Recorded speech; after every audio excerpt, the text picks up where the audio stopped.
ટાઈમે આપણે એ પણ જોવાનું રહેશે કે જ્યારે નિફ્ટી બેંક નિફ્ટીમાં સારી એવી ખરીદારી આપણને જોવા મળી છે, મિડ કેપ અને સ્મોલ કેપમાં પણ આપણે નજર કરીએ તો સારી એવી ખરીદારી આપણને જોવા મળી છે અને ઘણા બધા આપણે સેક્ટર પર નજર કરીએ તો આજે ગ્રીન નિશાનમાં બંધ થયા છે, એટલે કે ક્યાંક ને ક્યાંક મજબૂતી આપણને જોવા મળી છે. તો આવા ટાઈમે હવે એ જ ક્વેશ્ચન થશે સૌથી પહેલો કે હવે કે કયા પ્લેયર છે કે જેમાં આપણને ખરીદીનો મોકો જોવા મળે.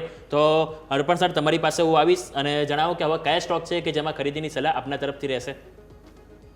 ઓકે, સો સૌથી પહેલી જે બેટ જે રહેશે મિડ કેપ સ્ટોક છે જીપીઆઈએલ કરીને, Godavari power Ispat.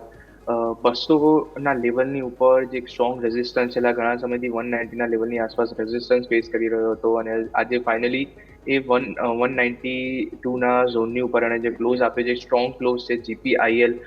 202ના current level પર તમે બાય કરી શકો છો. નીચે 198 સુધીના ડીપ આવે છે તો તમે ફર્ધર એડિશન કરી શકો છો.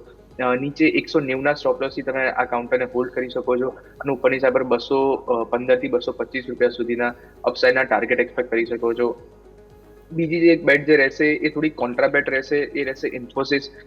ઇન્ફોસિસમાં આજે સવારે જે બ્રોકરેજ રિપોર્ટ જે આવ્યા હતા એ પછી જે રીતે સ્ટોક કવરિંગ રેલી પ્લેઆઉટ થતી જોવા મળી છે અને જો આવતીકાલે જેમ કે આપણે વાત કરી, જો ટેરિફ રિલેટેડ અગર થોડા માઇલ્ડર વર્ઝન અગર આવે છે તો ચાન્સીસ છે કે આઈટીમાં તમને એક મેજર શોર્ટ કવરિંગ રેલી પ્લેઆઉટ થતી જોવા મળી શકે છે.